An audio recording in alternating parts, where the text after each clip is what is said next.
Have you ever felt drained or uneasy around certain people, as if their presence pulls you into a spiral of negativity? In a world filled with diverse personalities, some individuals seem to radiate toxicity, draining your energy, undermining your confidence, and disrupting your inner peace. The Stoics, ancient masters of self-control and resilience, taught that while we cannot change others, we can learn to identify those who threaten our tranquility and guard ourselves against their influence. In this video, we will explore 7 Stoic signs to help you recognize toxic people in your life. From those who manipulate your emotions to those who disregard your boundaries, each sign serves as a warning to protect your well-being and cultivate a life of harmony and wisdom. Are you ready to uncover the traits that may be lurking in those around you and learn how to maintain your inner calm amidst their chaos? Let's dive in and discover how to identify and distance yourself from those who do not serve your growth. 1. They manipulate your emotions.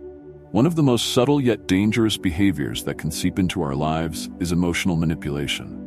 These are the people who, like skilled puppeteers, know exactly which strings to pull to elicit the desired response, be it guilt, anger, or fear.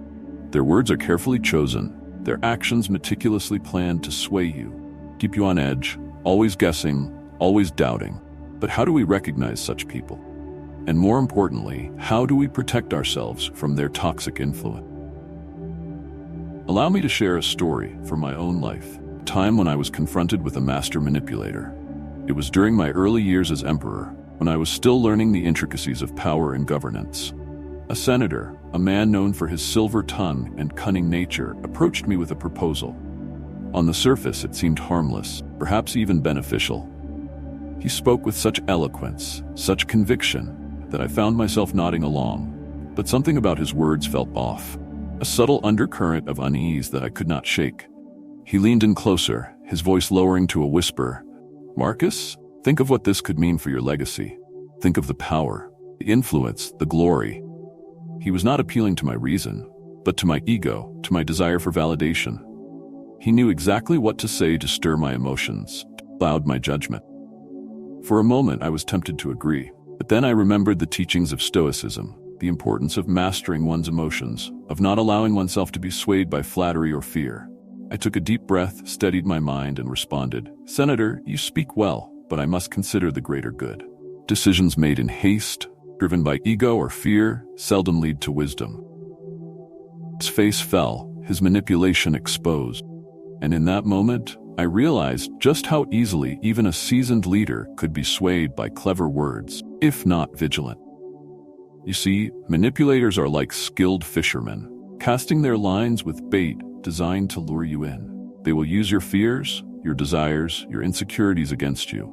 They will make you feel guilty for not giving in to their demands, angry at those who oppose them, or fearful of what might happen if you don't comply.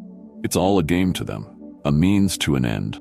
Consider a Roman merchant who found himself in a similar situation. He was approached by a fellow trader, a man who spoke of grand opportunities in distant lands. "All you have to do is invest in my venture," the trader said, his eyes gleaming with false sincerity.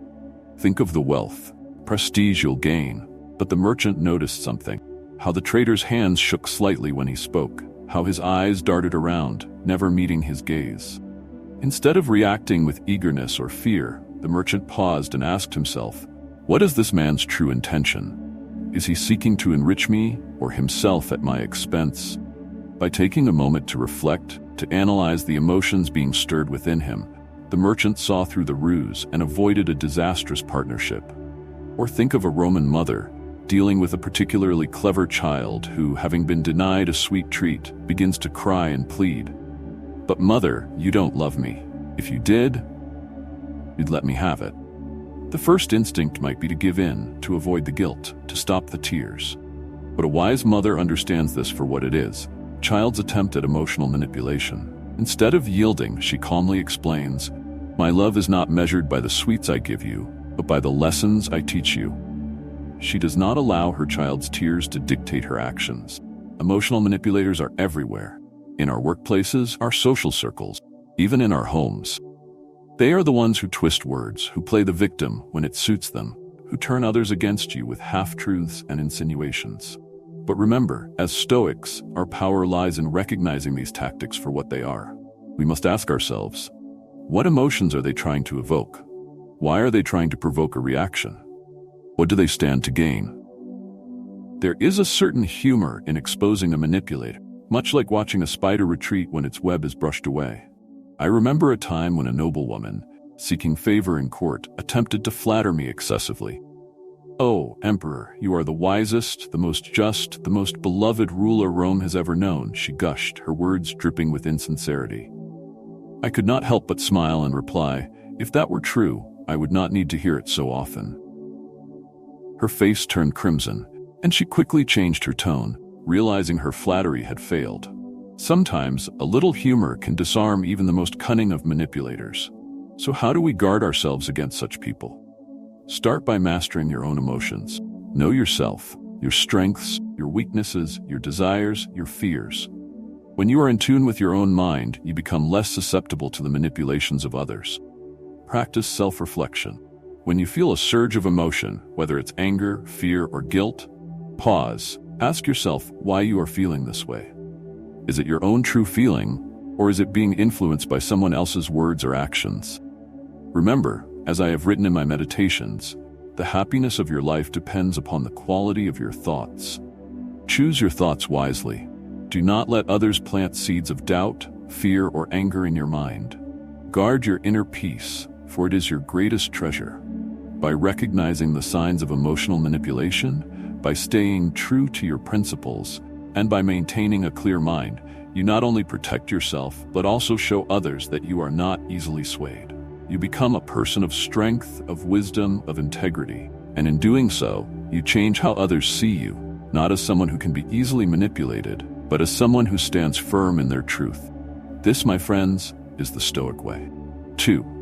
They disregard your boundaries. In our interactions with others, we often encounter those who seem to have little regard for the boundaries we set. They push, prod, they test the limits, not out of ignorance, but out of a desire to see how far they can go. Such people are like waves crashing against a cliff, constantly trying to wear it down. And if we are not vigilant, if we do not stand firm in our own principles, we may find our boundaries slowly eroded, our sense of self compromised. I remember a time when I was faced with such a challenge. It was during a particularly tense period in my reign, when political factions were vying for power, each seeking to influence my decisions. A powerful senator approached me with a request, a favor that, on the surface, seemed harmless but would require me to compromise my principles. He was persuasive, confident, and persistent, using his charm to try and convince me that bending just a little would be in my best interest. "Marcus," he said, "you must understand that in politics, flexibility is key. You cannot always stand firm. Sometimes you must bend to the will of others." His words were smooth, his demeanor almost convincing, but I could sense his true intention.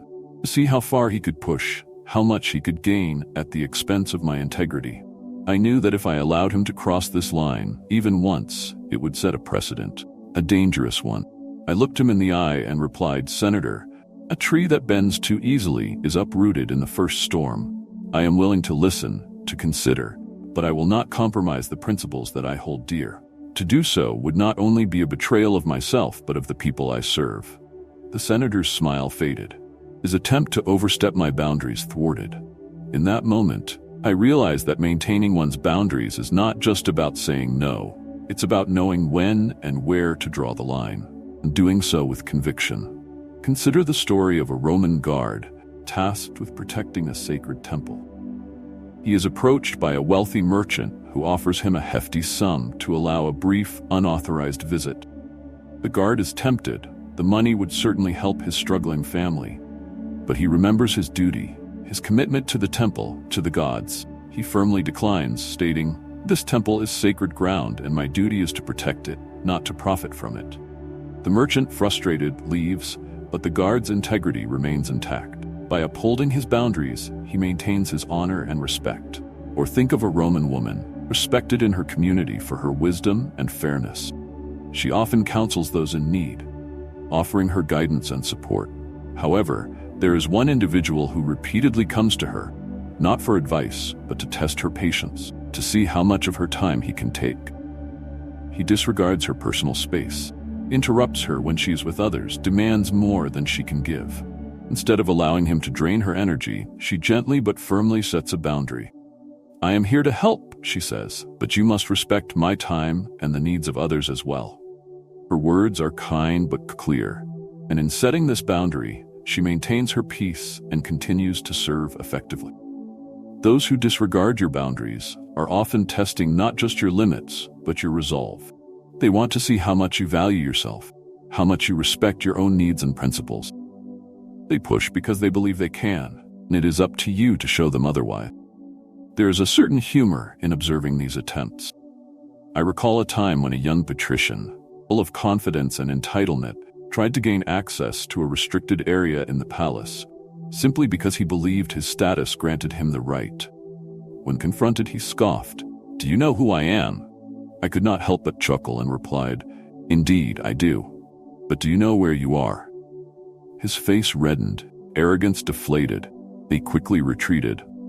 Sometimes a bit of humor can help reinforce a boundary without creating unnecessary conflict. So how can you protect your boundaries in your own life? Start by knowing your limits, what you are willing to tolerate, what you are not. Be clear with yourself and with others about where these lines are drawn, and when someone tries to cross them, do not be afraid to stand firm. Speak with calm authority, not anger. Let them know that while you are open to dialogue, you are not open to compromise on matters that are important to you. Remember, as I have written in my meditations, it is not death that a man should fear, but he should fear never beginning to live. To truly live is to live authentically, in accordance with your own values and principles.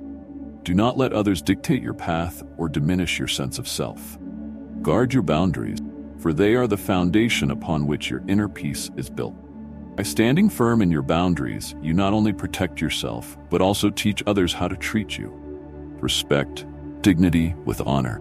And in doing so, you change how others see you, not as someone who is easily swayed, but as someone who is strong, confident, and true to themselves. This, my friends, is the Stoic way. 3. They are habitually dishonest. In the vast landscape of human interaction, few traits are as destructive as habitual dishonesty. Those who make a habit of lying, who twist the truth to suit their needs, sow seeds of mistrust and confusion wherever they go. Their words are like smoke, intangible, constantly shifting, leaving you grasping for clarity. How can one navigate through such fog? The Stoics teach us to recognize dishonesty, not just in others, but within ourselves, and to seek the path of truth, always. Let me recount a moment from my reign when dishonesty threatened to cloud the very governance of Rome. Trusted advisor, someone who had served in my court for years, began spreading rumors, subtle, seemingly harmless at first, but slowly growing in malice and reach. He would whisper half-truths to senators, distort facts to suit his narrative, and always with a smile on his face. His lies were not blatant, but carefully crafted to manipulate and deceive. I noticed the growing unrest, quiet tension in the Senate, the uncertain glances exchanged. I knew that something was amiss. Rather than confront him directly, I decided to observe, to listen carefully to the words spoken, to see the subtle threads of dishonesty woven into his speech. And as I did, it became clear. The man's loyalty was not to the truth, to his own ambitions. One day, I called him to a private audience. "Tell me," I said, "what do you believe is the greatest virtue of a leader?" He looked surprised but answered, "Wisdom, my lord." I nodded, then asked, "And what is the greatest vice?" He hesitated, unsure of where this was leading. "Dishonesty," he finally replied. I smiled gently and said, "Then why, my friend, have you chosen to embrace the latter?" His face paled, his lies exposed. He tried to deny it, to twist his words once again, but I held up a hand. A man who cannot speak the truth is a man who cannot be trusted, not just by others, but by himself. Leave this place and do not return. And with that, I dismissed him. His dishonesty had no place in my court, and neither did he. Think of a Roman merchant who promises goods he knows he cannot deliver. He speaks of the finest fabrics, the rarest spices, taking deposits for shipments that will never arrive. First, he gains a profit, but soon word spreads. His reputation crumbles, customers turn away, and he is left with nothing but his deceit. His short-term gain leads to long-term ruin. Or consider a young Roman soldier who, out of fear, lies about his actions in battle, claiming a bravery that was not his own. For a time he is celebrated, but when the truth comes to light, his honor is forever stained. His comrades no longer trust him, and he finds himself isolated, not by their actions, but by his own. Habitual dishonesty is like a poison that slowly seeps into every aspect of one's life. It may provide a momentary advantage, a fleeting gain, but it always comes at a cost. Cost to one's integrity, to one's relationships, to one's peace of mind. The Stoics teach us that the pursuit of truth is not just a moral choice, but a practical one. To live in accordance with nature is to live honestly, openly, without deception. And there is a lesson in this for all of us. Once, during a lively debate in the Senate, a young politician tried to twist my words to suit his argument. He spoke eloquently, confidently, but his words were a web of lies. I could have exposed him in front of everyone, but instead, I waited. When he finished, I simply said, "It is better to be silent than to speak falsely, for in silence there is still room for wisdom." The room fell silent, and the young man, realizing his error, quickly sat down, his face flushed with embarrassment. Sometimes, a gentle reminder is all it takes to bring one back to the path of truth. So how do we protect ourselves from those who are habitually dishonest? Start by seeking clarity in all things. Ask questions, seek evidence, trust your instinct. When someone's words do not align with their actions, take note. Do not be afraid to call out dishonesty, but do so with wisdom and restraint. Remember, the goal is not to shame others, but to seek truth. As I often reflected in my meditations, if it is not right, do not do it. If it is not true, do not say it. Let this be your guide. By holding yourself to the highest standard of honesty, you create a foundation of trust, upon which all your relationships can stand. And most importantly, do not let the dishonesty of others taint your view of the world. There will always be those who choose falsehood over truth, but that is their burden to bear, not yours. Stay true to your principles, speak the truth even when it is difficult, and you will find that the world becomes clearer, your mind more at peace. By recognizing and avoiding those who are habitually dishonest, you safeguard your own integrity and create a life built on trust, honor, and respect. And in doing so, you set an example for others, a beacon of truth in a world that often chooses the easier path of deceit. This, my friends, is not just the Stoic way. It is the way of true strength and courage. 4. They play the victim. There are those in life who, regardless of their circumstances, always seem to position themselves as the victim. They wear their misfortunes like a cloak, using their supposed suffering as a tool to gain sympathy, to manipulate others, and to avoid taking responsibility for their action. These individuals are not interested in solution. They are interested in maintaining a narrative where they are perpetually wronged, misunderstood, or mistreated. How do we recognize such behavior? And more importantly, how do we protect ourselves from being ensnared in their web of self-pity? Let me share with you an incident from my early years as a leader, when I was still learning to discern genuine need from manufactured misery. A certain nobleman, known for his constant complaints and grievances, approached me during a public forum. He spoke passionately of his many misfortunes, how he had been cheated by business partners, mistreated by servants, misunderstood by family. His voice trembled with emotion, and tears glistened in his eyes. Many in the crowd began to murmur with sympathy, some even nodding in agreement. But as I listened, I noticed something peculiar. His stories were always the same, his blame always directed outward. Never once did he consider his own role in his misfortune. Never once did he speak of his own responsibility. I began to see that his complaints were not cries for help, but a strategy to garner pity and support, to manipulate those around him into giving him what he wanted. I decided to address him directly. "Tell me," I said, "have you ever considered that perhaps the common thread in all these misfortunes is not the world, but yourself?" The nobleman was taken aback, his expression shifting from one of sorrow to one of surprise. "I do not say this to be cruel," continued, "but to encourage you to reflect. We all face hardships, but it is how we respond to them, how we learn from them, truly defines us. Crowd fell silent. The nobleman's tears dried up, and for the first time, he had nothing to say. It was then that I understood that the best way to deal with those who constantly play the victim is not to indulge them, but to challenge them, to encourage them to look within and take responsibility for their own lives. Consider a Roman artisan, a master of his craft, who takes on a young apprentice. The apprentice, though talented, constantly complains about his tools, the conditions, the difficulty of the work. "The gods are against me," he would often say, casting a shadow over every task with his defeatist attitude. The artisan, patient but firm, responds, "The gods favor those who persevere, who find solutions, not excuses." If you wish to learn, you must first stop seeing yourself as a victim and start seeing yourself as the master of your own fate.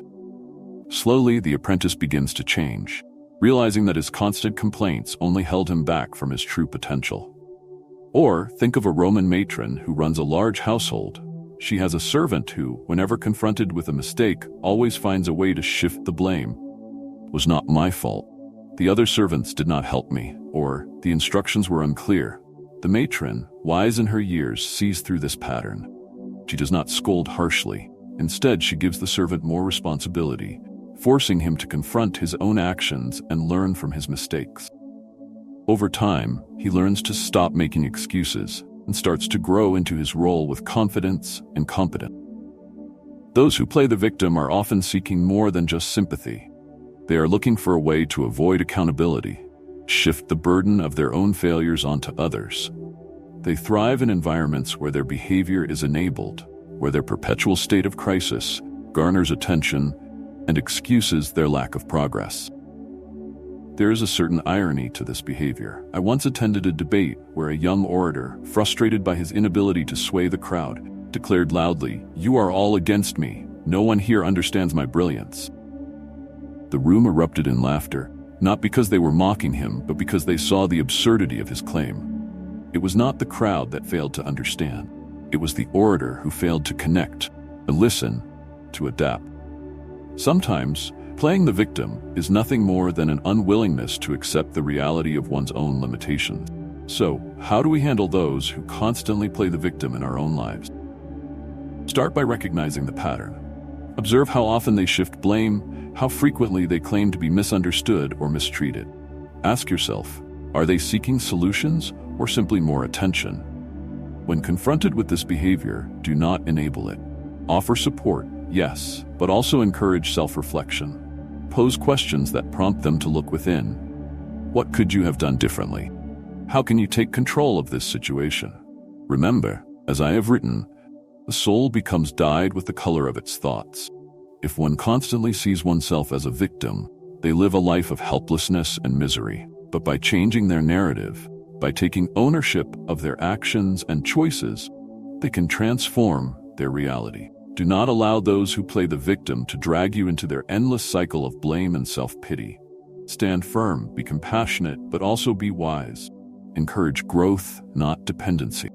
By doing so, you not only protect your own peace, but also offer them a path to true empowerment. Where in taking responsibility, they may find the strength they have always sought, not in others, but within themselves. 5. They thrive on chaos. There are those who seem to find comfort not in peace, but in chaos. These are the people who stir the pot, who incite conflict, who find excitement in discord. They are not content with harmony, they need turmoil to feel alive. Like a storm that seeks to unsettle the calm sea, they feed on drama and disruption. How can we recognize such individuals, and more importantly, how can we protect our inner tranquility from their chaos? Allow me to recount a lesson from my time in the Roman Senate, where political maneuvering and intrigue were commonplace. There was a senator known for his fiery speeches, his ability to turn a simple discussion into a heated debate. He would ignite arguments between his colleagues, stoking the flames of dissent, always watching with a sly smile. He thrived in this environment of chaos, where he could manipulate emotions and turn allies against each other. One day, during a particularly contentious debate, I watched as he began to speak. His words were like a spark to dry tinder, and soon the room was ablaze with argument and accusation. As voices rose and tempers flared, he remained calm, almost amused. I realized then that this was his strategy. create confusion, to sow discord, to weaken the unity of the Senate and strengthen his own position. I decided to address the situation, not with anger or accusation, but with calm reason. I stood and raised my hand for silence. Senators, I said, let us not be swayed by the flames of discord. Our strength lies not in our ability to argue, but in our ability to reason together. Fire, when unchecked, consumes all that is around it, but when controlled, it provides warmth and light. The room quieted, and the senator's smile faded. His attempt to create chaos had been thwarted by a simple reminder of our shared purpose. Think of a Roman general who, during a campaign, has an officer under his command who seems to enjoy creating confusion. He spreads false information, gives contradictory orders, and watches as the camp descends into disorder. The general, wise and experienced, sees through his game. Instead of confronting him directly, he calls a council and calmly clarifies the orders, restoring order and discipline. Chaos is a tool of the weak, he says to his men, but discipline and unity are the strengths of the strong. The officer is exposed, his chaotic influence neutralized by the general's clear leadership. Or consider a Roman trader who deals in the busy markets of the city. There is a rival trader who, rather than focusing on his own business, spends his time spreading rumors and inciting disputes between other traders. He thrives on the confusion, hoping to gain an advantage in the chaos. The wise trader, however, chooses not to engage in these petty dramas. He keeps his focus on his own work, treats his customers with respect, and maintains a reputation for honesty and stability. In the end, it is the wise trader who prospers, while the other finds his schemes turned against him as the market tires of his antics. People who thrive on chaos often do so because it gives them a sense of control, a sense of power. They know that in confusion they can manipulate outcomes, turn situations to their favor, and keep others off balance. But this is a dangerous game, one that ultimately leads to isolation and mistrust. For in a world of chaos, there can be no true connection, no true community. There is a certain irony in their actions. I once encountered a man who, finding peace in his home too dull, would create drama just to feel alive. He would incite arguments among his neighbors, spread gossip, and watch as chaos ensued. When confronted, he simply shrugged and said, "What's life without a little excitement?" But he failed to see that the chaos he created would eventually consume him, leaving him isolated and alone. The very peace he sought to disrupt, now a distant dream. So how do we handle those who thrive on chaos in our own lives? The first step is to remain calm. Chaos feeds on reaction, on escalation. When faced with someone who is trying to stir trouble, do not engage in their drama. Take a step back, breathe, and respond with clarity and reason. Show them that their tactics do not work on you, that you are a person of calm and composure. Remember, as I have written, if you are distressed by anything external, pain is not due to the thing itself, but to your estimate of it. This you have the power to revoke at any moment. Choose not to let their chaos disturb your peace. Focus on what you can control, your reactions, your choices, your inner state. And most importantly, surround yourself with those who bring calm, who seek harmony, who value peace. The world is filled with enough chaos. You do not need to invite it into your life. By recognizing those who thrive on discord and choosing not to partake in their games, you maintain your own tranquility and set an example for others to follow. In the end, those who thrive on chaos will find themselves alone, their webs of confusion unable to sustain meaningful connection. But those who choose peace, who seek to build rather than destroy, will find themselves surrounded by true allies, by lasting friendships, by a life of harmony and contentment. This, my friends, is the path of the Stoic. Choose peace over chaos, clarity over confusion, and wisdom over folly. 6. They undermine your confidence. There are those among us who, rather than uplift and inspire, choose instead to undermine and diminish.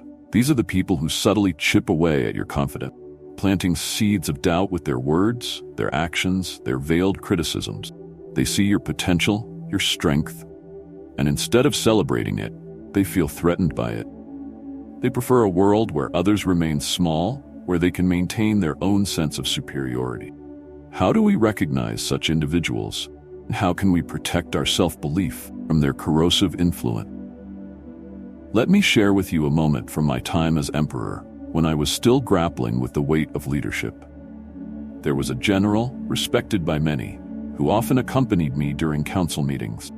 He would frequently offer his advice, which seemed helpful on the surface, but always carried a sharp undertone. "Are you sure about this decision, Emperor?" he would ask, a slight smile playing at his lips. I would have thought a more experienced leader might choose differently. At first, I brushed off these comments, taking them as mere observations, but over time I noticed a pattern. He was not there to support or guide me. He was there to undermine my confidence, to make me question my own judgment. I began to see how his words were like drops of water, slowly wearing down the stone of my resolve. One day, after yet another one of his advice sessions, I asked him to stay behind after the council. "Tell me, General," I said, "what do you gain from sowing doubt in my mind?" He looked surprised, feigning innocence. "I only seek to offer my perspective, Emperor," he replied. I smiled, not unkindly, and said, "A true advisor strengthens the hand of his leader, does not weaken it. If your intention is to serve Rome, then support its emperor. If your intention is otherwise, then perhaps it is time you served elsewhere." His mask slipped for just a moment, revealing his true intent. And in that moment, I realized that the best defense against those who seek to undermine you is clarity of purpose and strength of conviction. When you know your path, when you trust in your decisions, the doubts cast by others lose their power. Consider the story of a young Roman philosopher, eager to share his ideas and teachings. He finds himself surrounded by older, more established thinkers who dismiss his insights with thinly veiled condescension. "Ah, the youthful arrogance of new ideas," they chuckle among themselves. But instead of retreating into doubt, philosopher decides to stand firm.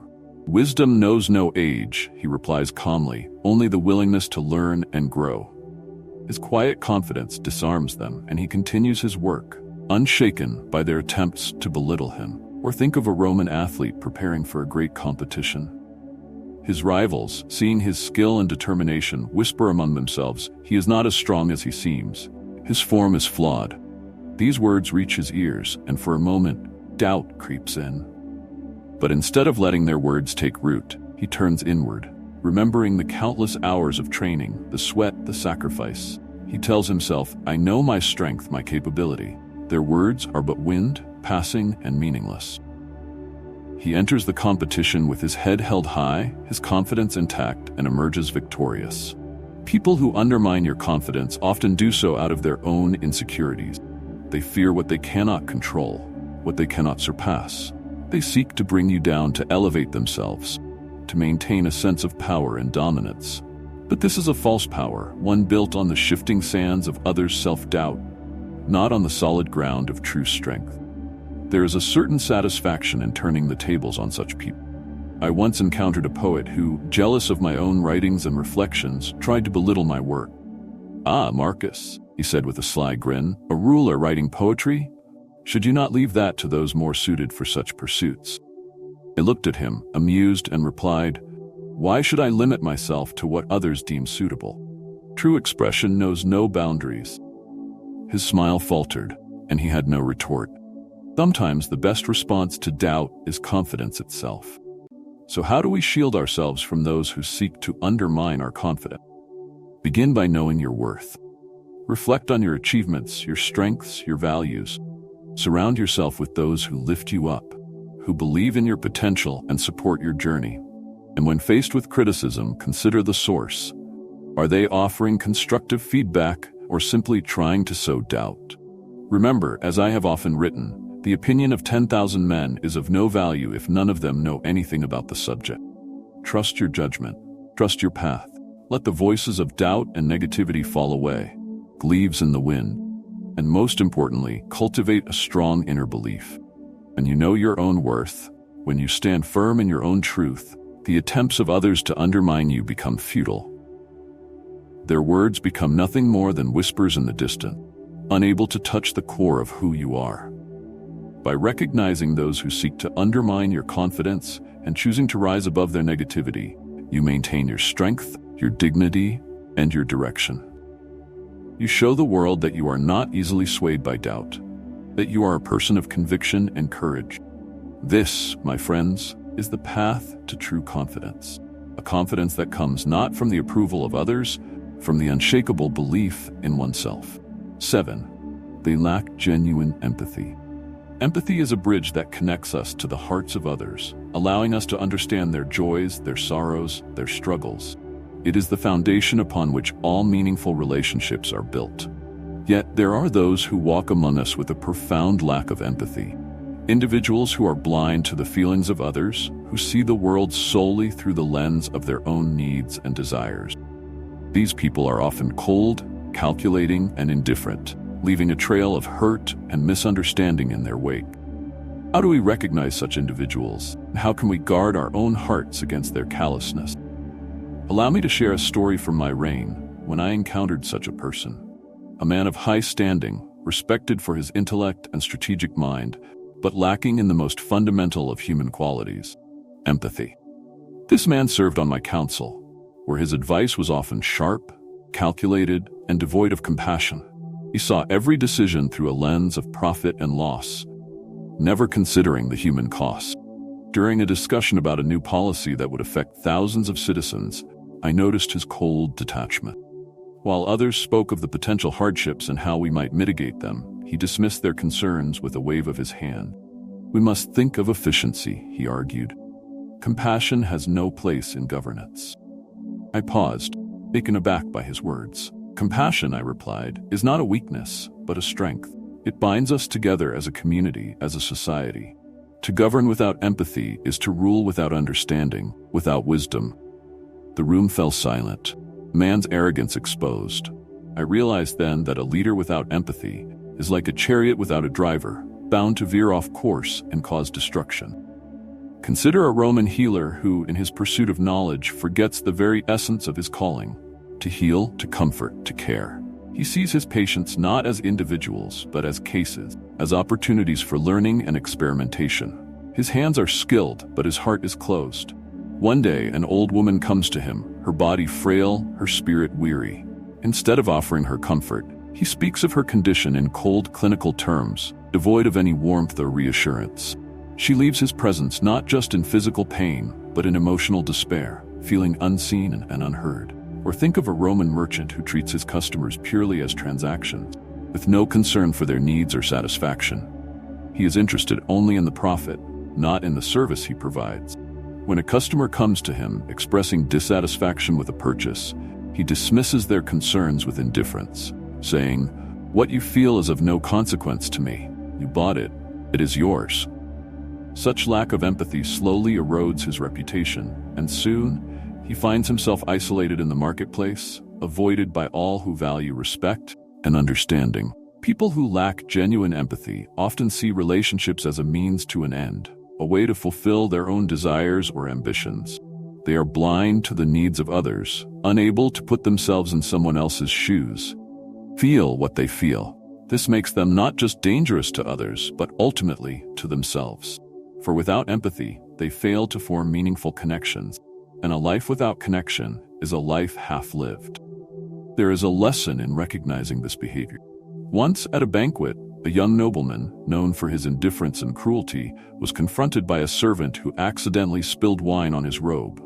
Enraged, the nobleman raised his hand to strike. I intervened, saying, "Do you think yourself so far above this man that you cannot see his fear? His mistake is one of the body, but yours would be one of the soul." The nobleman hesitated, embarrassed by his own lack of control. Sometimes, it takes a moment of reflection to realize how far one has strayed from the path of empathy. So how do we deal with those who lack genuine empathy in our own lives? Start by setting clear boundaries. Understand that their indifference is not a reflection of your worth, but of their own limitations. When dealing with them, do not expect understanding or compassion. Instead, maintain your own sense of self, your own empathy. Show them kindness, not because they deserve it, but because it reflects your own character. Remember, as I have often contemplated, waste no more time arguing about what a good man should be. Be one. Be the embodiment of empathy and compassion, even in the face of coldness and indifference. Let your actions be a reflection of your values, not a reaction to their lack of. And most importantly, Surround yourself with those who understand the importance of empathy, who feel deeply, care genuinely. These are the people who will lift you up, will walk beside you in both joy and sorrow. Do not let those who lack empathy harden your heart or dampen your spirit. Instead, let them remind you of the importance of what they lack. By recognizing those who lack genuine empathy and choosing to respond with wisdom and compassion, you maintain your integrity and protect your heart. You become a source of light in a world that can often feel cold and indifferent. This, my friends, is the Stoic way, not just to endure, but to thrive, to love, connect deeply and meaningfully with those around you.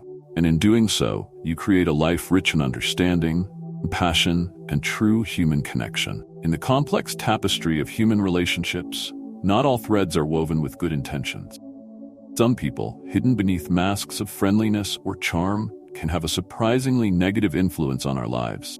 They manipulate our emotions, disregard our boundaries, undermine our confidence, and thrive on chaos, all while lacking genuine empathy. These individuals are often difficult to identify because their actions are subtle, their motives hidden. But the Stoics, with their timeless wisdom, teach us that recognizing these traits is essential, protecting our inner peace and living a life of virtue. In this video, we will explore 7 Stoic signs that help identify toxic individuals who may be lurking in your midst. From those who habitually lie to those who play the victim, manipulate your kindness, each sign serves as a powerful tool to guard your heart and mind. Are you ready to uncover these hidden influences and learn how to protect your tranquility? Let's dive into the Stoic wisdom that will empower you to navigate the complexities of human interaction with clarity and confidence.